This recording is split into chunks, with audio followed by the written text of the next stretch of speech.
I want to talk about it in all seriousness. This is sort of one of the better interviews I've seen with Donald Trump.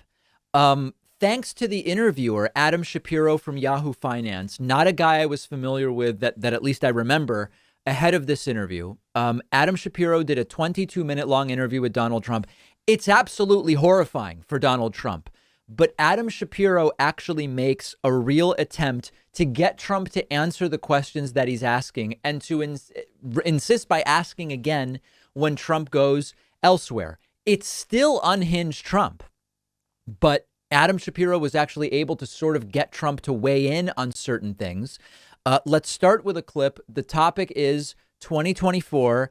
How and when would Trump decide? What does he think about the possible challenge that he faces from Ron DeSantis, the sort of Trumpian to the extreme governor of Florida? A lot of different questions here. Let's just jump right into it. So, Mr. Trump, when you consider what it's going to take for you to decide if you're going to run for president, this would be one of the issues. Curious, though. This would be one, just the gross incompetency. One of many issues, I would imagine. But you'd have to win the nomination now, again. By the way, Trump already just talking over Adam Shapiro, not even letting him get to the question. It's typical Trump, but Adam Shapiro really does a pretty good job here. I'm curious, how would you? I'll give you a couple of others. Well, the economy, inflation. How would you if you faced a Republican like Ron DeSantis in the primaries? What would it take for you to beat him? Yeah.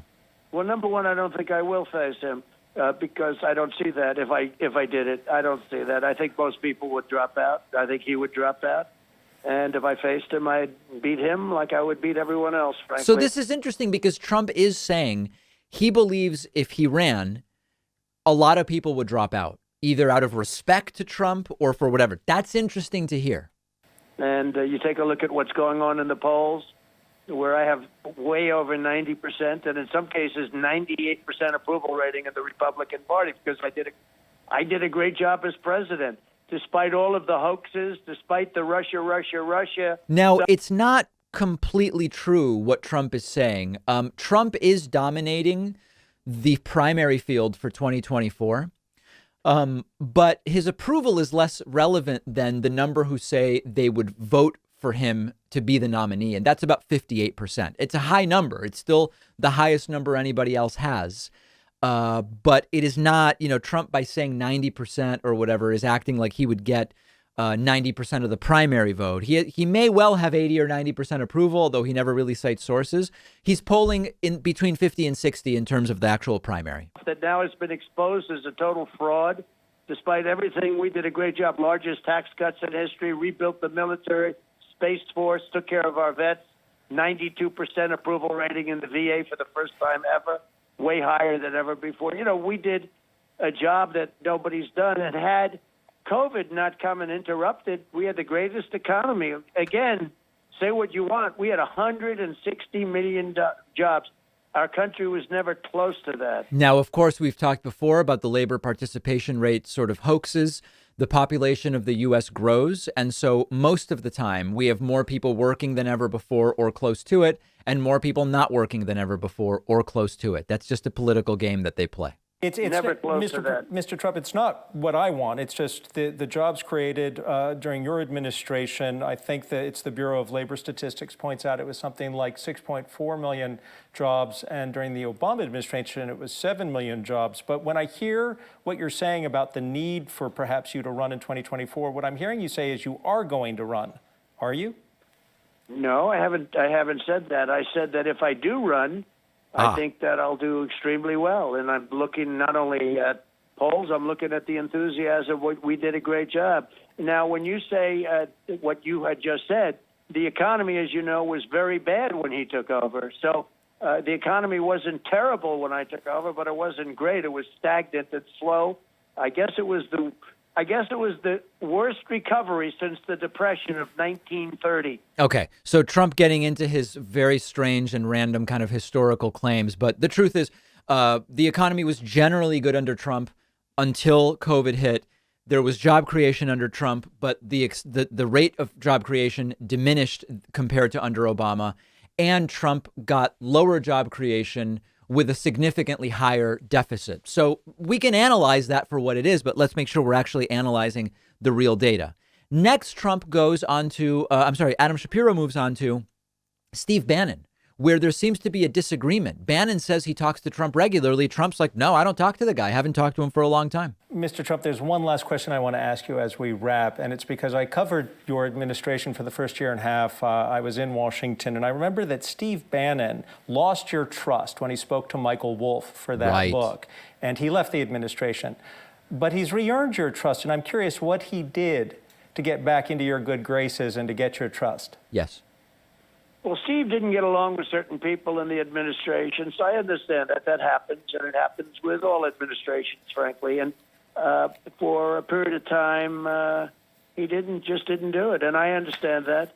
But if you look at Steve over the last 3 years, he sees what a great job we've done as an administration. When you look at all of the things that I've enumerated, plus many others. I mean, a thing like... No, this is not an answer to the question, notice, but eventually Adam Shapiro jumps in with what is the real question. Where you can get medical treatment of something experimental if you're in a bad shape. If but you're Mr. Bannon, he was advising you towards the end of your administration? Excuse me? Mr. Bannon was advising you towards the end of the administration? No, not at all. No, I haven't spoken to Steve almost at all. No, he wasn't. But I know that he's got a show that's very successful. He says he does. Would tell me. So is he lying when he says he was talking to you in the last months of your administration? Very little. We would speak very little. No, Steve and I spoke very little, but I will tell you he was very supportive. So someone is lying, certainly. But now Trump backing off by saying we spoke very little, which makes it, maybe mildly plausible. One last clip. Here's Donald Trump asked about cryptocurrency. It's just kind of interesting. Now, a great many of our viewers here on the Yahoo Finance platform are into cryptocurrencies, and the well-known Bitcoin investor Anthony Pompliano was just on my program talking about China's crackdown on crypto. He says that's a big gain for the United States. You have a relationship with the Chinese president, Xi Jinping. What do you think Xi Jinping is up to? And is this crackdown on crypto good for the U.S.? Well, I think he wants to do his own currency, whether it's crypto or otherwise. And one of the reasons that we have to be very careful is we have a currency right now, the dollar. And I'm a big fan of the dollar. I'm a big fan of our currency. And I don't want to have other currencies coming out and hurting or demeaning the dollar in any way. And China's looking to do...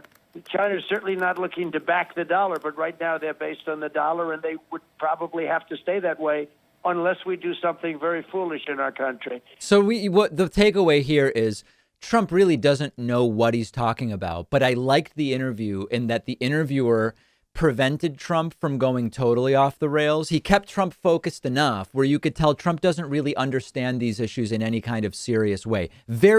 Overall, very nice job there by Adam Shapiro on Yahoo Finance. That interview not getting a lot of views at all. Some of those clips only have 5,000 views on the Yahoo Finance channel. Worth looking at in total. We'll have more clips on the show's Instagram at David Pakman Show. Find us there. One of our sponsors is Shaker and Spoon, the monthly cocktail subscription box that delivers the ingredients and recipes for amazing craft cocktails right to your door.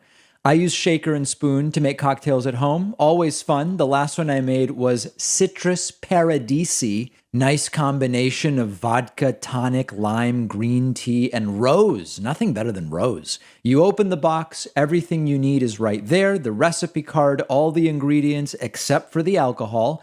It's great because they always have ingredients that are really high quality and hard to find. The instructions are easy, so my cocktails always turn out great, even though I don't know anything about mixing drinks. But you learn a lot of new things about cocktails using Shaker and Spoon, which I love about it.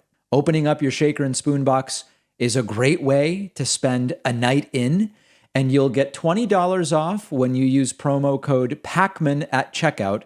Go to shakerandspoon.com/Pacman. The link is down below.